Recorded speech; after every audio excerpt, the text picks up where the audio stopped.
Hey everyone, this is Indie Dave Comics. So in 1986, you might have been reading some independent comics like Judge Dredd or Strontium 90 or possibly the Teenage Mutant Ninja Turtles. Or you might have been reading Reagan's Raiders by Solson Publications. More likely the first three. Solson Publications is kind of the Golden Globus of comic book publications. But at the time, you could pick up this book for $1.95 off of, I don't know, whatever comic book shop at the time was willing to stock it. Drawn by Rich Buckler and written by Monroe Arnold. Rich Buckler was an artist who drew a lot of pretty much every major character for DC and Marvel at one point. Like I said, this came out in 1986, and he had been drawing comics for about 15 years at that time. Reagan's Raiders is it's a parody comic. Definitely very super 80s. It talks about all the kind of big issues of the time. Not all of them, but a lot of, as far as, crime and let's see, this particular one had to do with terrorists and nuclear power. The second one was about drug dealers in Bolivia. And the third one was pretty much Rambo, Part 2, Rambo First Blood Part 2, where they're going to Vietnam to get, prisoners of war. Here's the cover for number 1, but I thought that they really missed an opportunity, because to me this was the better cover, and this should have been the cover for number 1. If you're doing a comic about Ronald Reagan being a superhero, putting his name on the cover, you might want to put this cool picture. Reagan's Raiders number 1, cover price of $1.95, which is significant. Because in 1986, I remember buying the Teenage Mutant Ninja Turtles number 10, and the Ninja Turtles books were $1.50 at the time. So this was expensive back then for a comic. And by issue 3, it was already up to straight $2. All right, so we're going to get into this a little bit. We're going to talk about the book, the plot, and some of the art and stuff. But I think the big thing is a lot of the advertisements. Solson Publications, who published this book, they did more than just comics. They did like wrestling magazines, and they published books and stuff. Rich Buckler, I think he was the head editor at the time, and I think he was the guy in charge of the company, and he used it to also publish his own drawing books, and and there was some of the other comics that this company put out were just ridiculously hilarious. So we're gonna go ahead and start here with the basic idea. There's the terrorist organization is called the World Terrorist Organization, and they have this plot to basically target nuclear plants and cause a meltdown. So these scientists have come up with a plan, and they have Ronald Reagan basically is going to be turned into a superhero in this machine. Him and his staff, they get turned into superheroes, and they get younger bodies. For some reason, if you put younger people into this superhero machine, then they die. But if you're old, then it brings you back to being young and gives you like Schwarzenegger muscles and makes you pretty much invincible, and you can be a superhero. So let's see. So we'll go over some of the stuff. I would worry about the copyright on this, except that I don't think Solson Publications even exists anymore. I know for sure Richard Buckler, the artist, and I guess he came up with the story, and he was the guy in charge. He passed away a few years ago. So that's so I'm not even sure there's anybody that holds a copyright to this anymore. But we'll still skip some pages and stuff. So this terrorist organization, let's see, they wish Ronald Reagan and his staff him and Casper Weinberger, and George Bush is in the second issue. You can see right here one of the things Rich Buckler did. You can tell that he worked a lot off of pictures, the photo reference, because he photo references one here, this Ronald Reagan, and then on the very next page, it looks like he used the exact same picture to draw Ronald Reagan again. Alright, so they rush to the machine. Reagan and Weinberger and all them. Here's some of the advertising. Let's see. This was one specifically for Reagan's Raiders. Let's see. Amazing Wahoo. There's some weird characters here. Alright. They get turned into superheroes. And then, let's see, skip a few pages. See, they get put into this machine here. And he says, I'll do anything to combat this evil we know is terrorism. I'm going through with it and hopefully solve my loyal cabinet.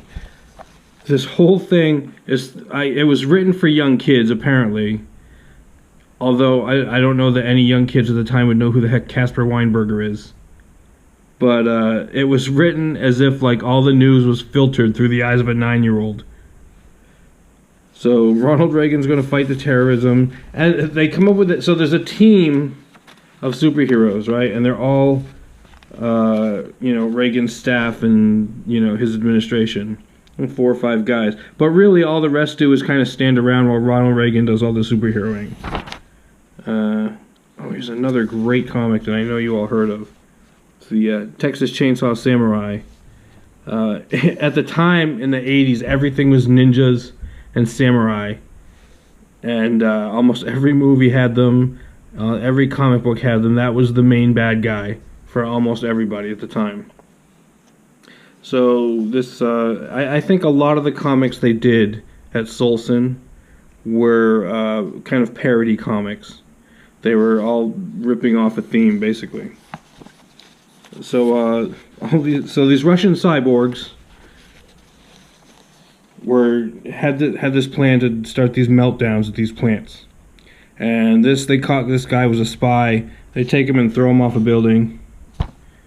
Let's see. Here we go. Ronald Reagan. You see, I'm kind of glancing over this story because the story is really kind of super cheesy and really weird. All right, so. Let's go back one. Here we go. This is Ronald Reagan coming to and his team going to the very first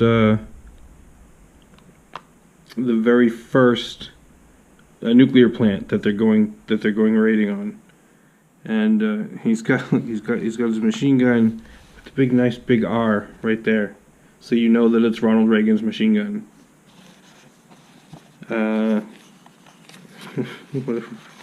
What a great spread. Alright, so there's Ronald Reagan, swinging down, coming down, knocking out bad guys. It's full of cheesy one-liners. Now, for a real flying tackle. And here's one for the Gipper. I mean, it's basically, that's all the dialogue in this whole comic. Is really lame exposition and then cheesy puns and one-liners. Let's see. Another really cool advertisement. Sultry teenage super foxes. Who would not want to read that comic book, right?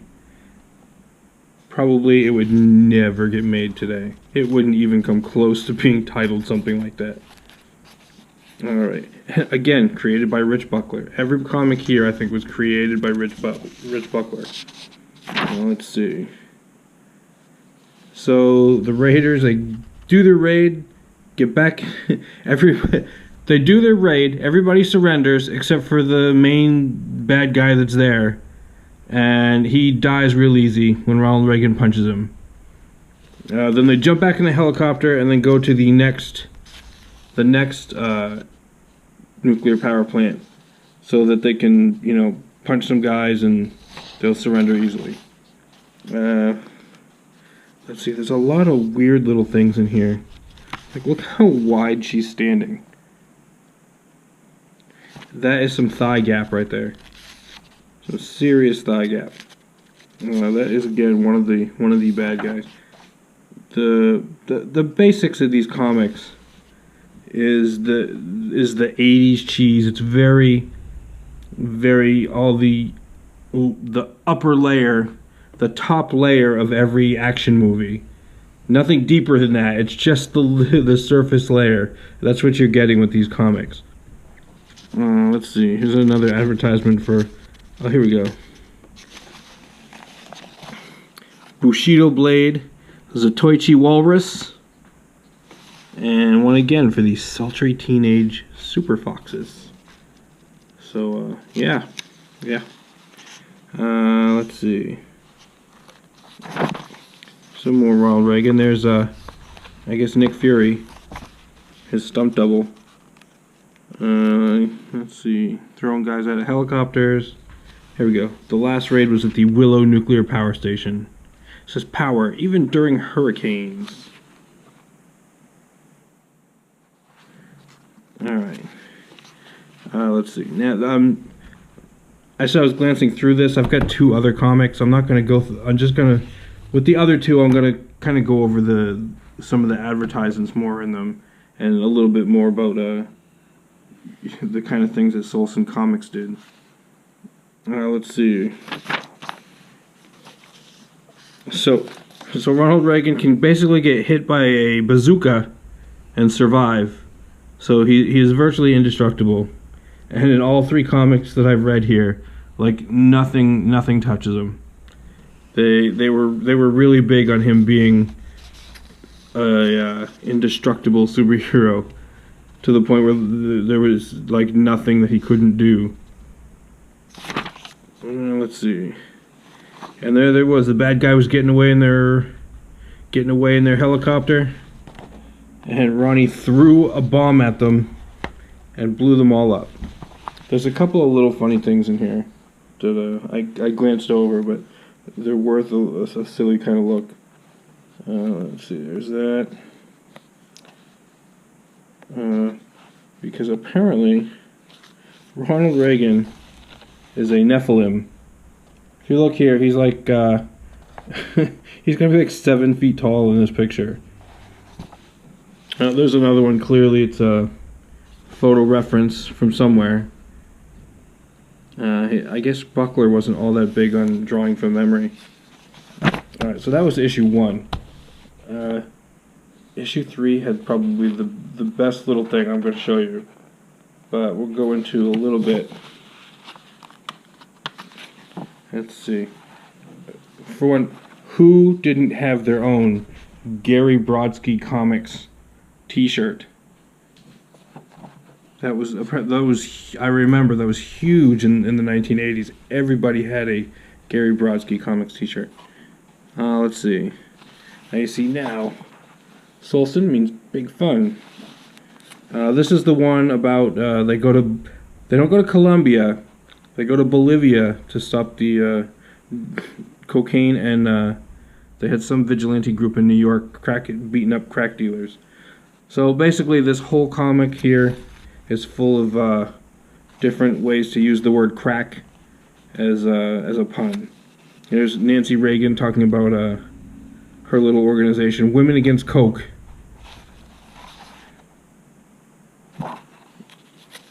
And you know, her whole thing was she talked Ronnie into going to fight coke dealers in Bolivia.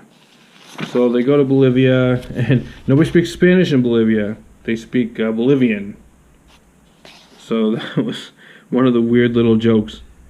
By this issue, they still had the machine, but they had developed these little wrist straps that all these superheroes wore.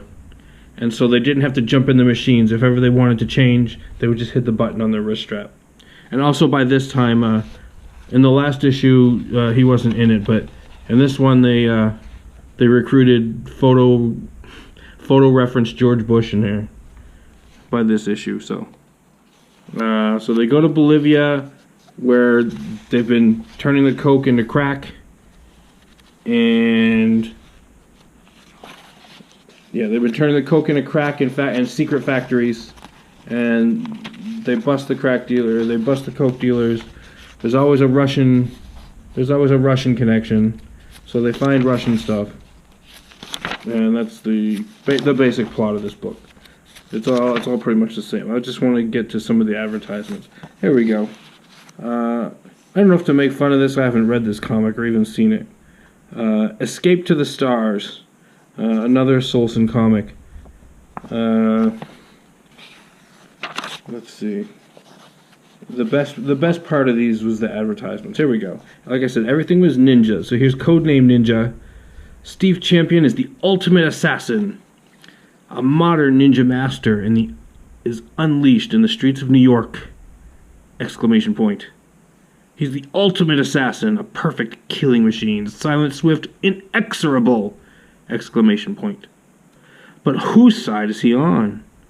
In the premiere issue, we learn the origin of a man who lives in a world of vengeance, intrigue, and deception. Steve's mission: penetrate a secret organization bent on the destruction of CIA chief Iron John Reagan. Only one problem: the CIA is split into two organizations, with one side trying to wipe out the other. And when the bodies start flying, Steve Champion can't tell the good guys from the bad guys. Don't miss 9 Steps of the Ninja, the first chapter in the saga of America's deadliest ninja. Codename Ninja. So that was the kind of comic you were getting in 1986, at least from the independents.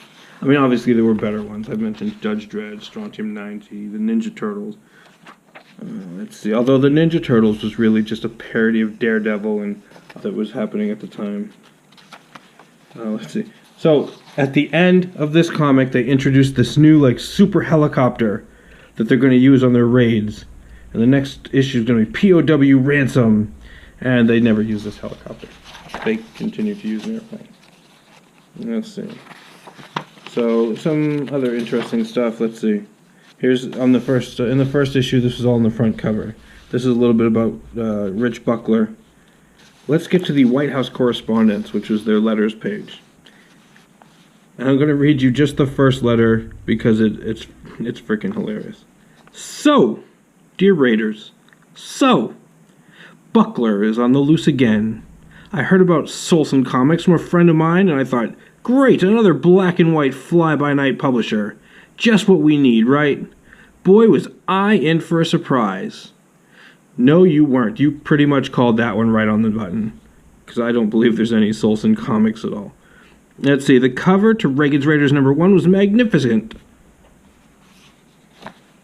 Okay, I guess. You got Ronald Reagan with a machine gun.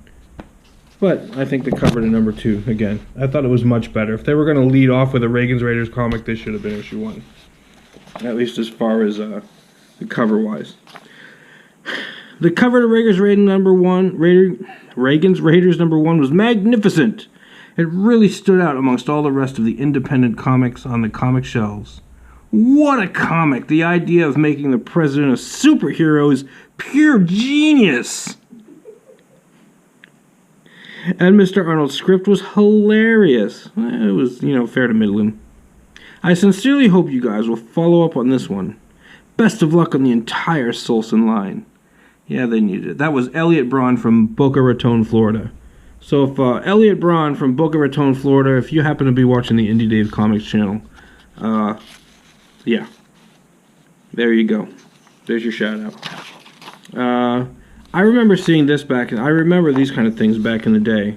And if you wanted, independent comics, I think there was some mainstream on here. You could order these comics through this was Direct Comics. You could order all these things, from whatever company. And you could get whatever issues. Like this one actually has, let's see, there's an Elektra Assassin, Daredevil, Amazing Spider-Man. It would say which issues you could order and for how much. So at this point, issue 252 of Amazing Spider-Man was worth $5 in 1986. So, I mean, this was just at the beginning of the comic book boom and bubble where all the collectors were really starting to buy stuff up. The Ninja Turtles was Ninja Turtles #1 at the time, and it was one of the reasons that it kind of caught my attention, was about $150.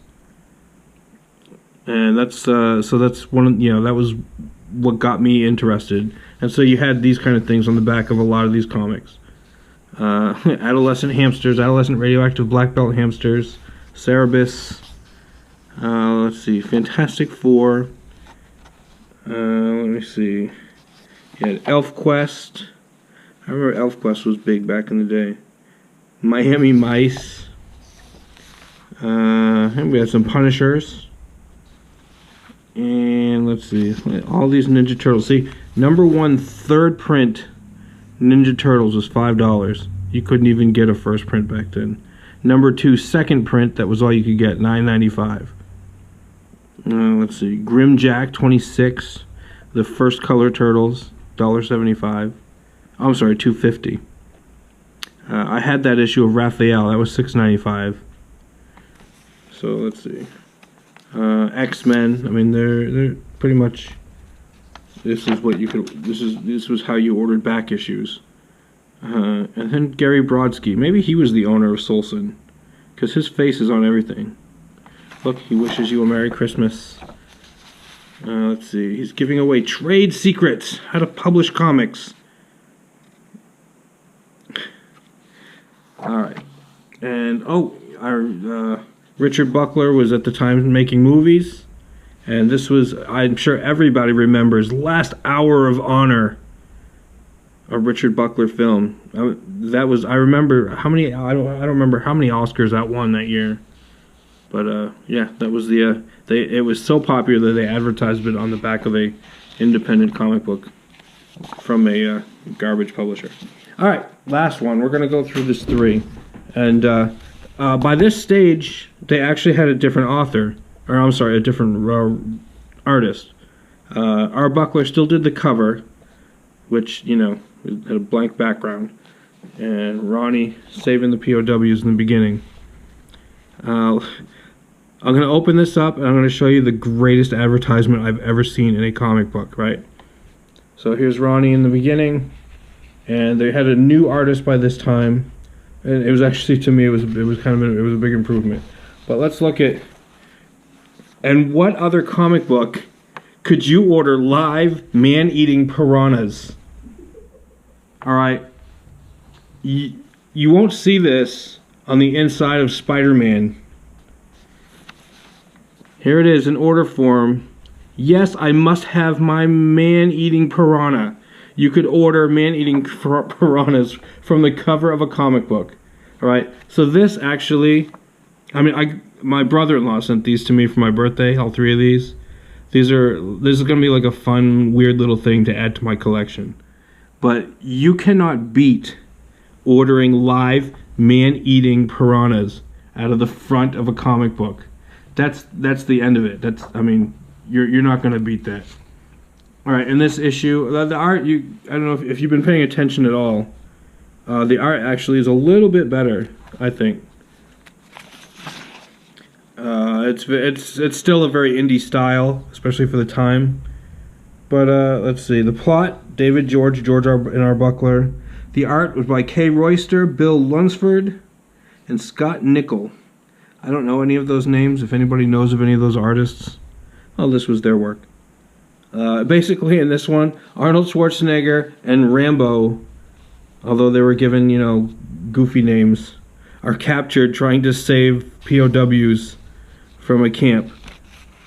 We're going to just kind of gloss through this to the advertisement. There's Ronnie working out a RPG launcher of some kind. Let's see. Again, they don't have their special helicopter. They just have another plane. Let's see. Here we go. Sergeant Slaughter's the interactive wrestling game. Super wrestling action that puts you in the ring. Yes, you make the action happen. Sergeant Slaughter's Mat Wars features some of wrestling's most deadly opponents. Here's your chance to challenge them face to face, get a shot at the championship title, test your timing and skillful decision making. Over one, was this a video game? I have no idea.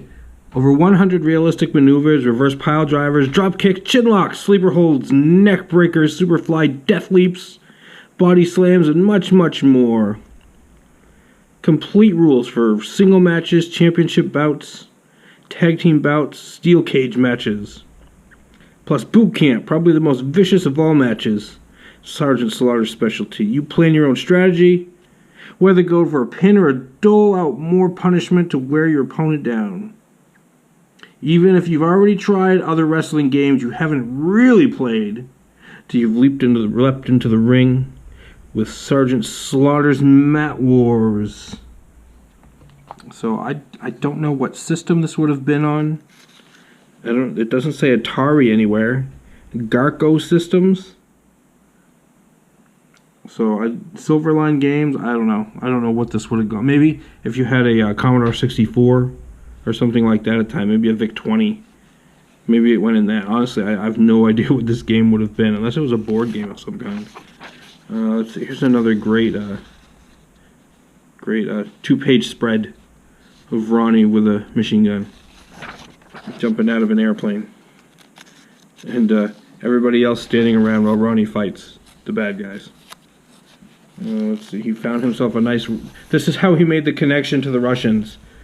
He beat up a Vietnamese guy, and then found a Russian machine gun on the ground. So that's how he made the connection to Russians.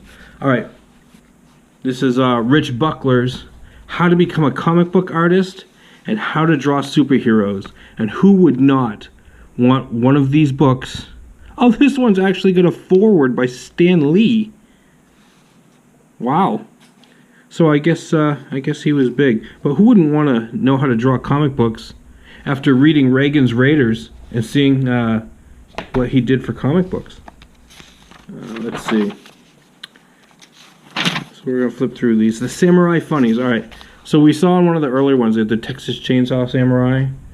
Well, and this one had Samurai the 13th and Samurai on Elm Street. So apparently this was a whole series of parody comics that he also did. And you can order them because everybody always, ripped these pages out to order comics. I don't know anybody that ever did that. Is there anybody that was around in the 80s or 70s that would tear their comics up and take out this order form? I imagine if anybody would have, they would have just photocopied it. Alrighty. Let's see, I'm just kind of going through looking for cool advertising that I saw. Let's see, here's another one. Silverline Comics had Assassins Inc. and Global Force. Silverline means excitement. So I guess he did some stuff for other one too, for Silverline Comics. I don't know if that was a separate brand or whatever, but this one's also a Rich Buckler. So I guess he did a lot and promoted himself a lot. Who wouldn't? If you're the editor of a big-time comic publisher like Solson, why wouldn't you, put yourself on every comic? Let's see. Ask for Silverline Color Comics, your favorite retail store. Mutants and Misfits. Here's your Solson mail order department, where you could get, let's see, Codename Ninja. Ninjutsu. It's a daring new concept. Ninjutsu. I'm pretty sure ninjutsu had been around for hundreds of years before Solson came about. But they did books. I guess they published books on the art of the ninja. And you could get, I vaguely remember, never seeing the actual book, but seeing advertisements for this as a kid, the Teenage Mutant Ninja Turtles training manual. I mean, if you were going to learn ninjutsu, why wouldn't you want to learn it from a cartoon turtle, right? Let's see, Bushido Blades, Zatoichi Walrus, again, and another Sultry Teenage Super Foxes. I want to actually see if I can hunt down one of these comics, just to see what Sultry Teenage Super Foxes. The plot must have been amazing for that. Let's see. And there's more order things. Let's see. Or you could have gotten, here's another one for Codename Ninja. These are some of the other books. They actually apparently had a Three Stooges comic. I wonder how much they paid for the rights to that. And Iron Maidens. Who wouldn't buy the Iron Maidens comic book? They're strong, they're smart, they're sexy, and they mean business. 4 female bodybuilders and ex-martial arts instructors form their own New York detective agency. Together they fight for what's right and defend the weak and oppressed, whether male or female. Wherever injustice can be found, loads of muscle-bound fun. So yeah, in the 1980s, everybody had their Iron Maidens comic. Probably they had more Iron Maidens albums, that would be my guess. And here's some muscle and fitness stuff. Some dynamic weight gainer back in the day. I don't know if they had GNC back then, but you could definitely, you know, cut up a comic book and order your weight gaining stuff for your workouts. Well, let's see. And last but not least, you had Wrestling Illustrated. I imagine also, well, it must have been a different publishing company. But you could get your Wrestling Illustrated. Hulk Hogan's right there on the cover. Alright, thanks for watching my rambling sort of review of Reagan's Raiders. One of the things I did notice about these comics, one, obviously they're all on newsprint because they're from the 1980s. But the cover quality between issues was different. Like this one had more of a glossy, smooth cover. This one had more of a matte, kind of rougher cover. And it was a little bit different cardstock, different cover stock. And this one, again, went back to the glossy, but again had a stiffer cover stock than I think even, these two had the same cover stock. So quality of the actual issues ranged. Paper quality ranged from issue to issue. So I don't know if that contributed to the end of Reagan's Raiders. But it's different. These are just kind of fun little things I noticed about the comic. Alright, so thanks for watching me review. We will get back. I'll be doing some more live streams and things like that. Don't forget to subscribe. Don't forget to hit that like button, whether you liked the comic or not. And hit the bell for notifications. Thanks for watching. Please hang up and try again.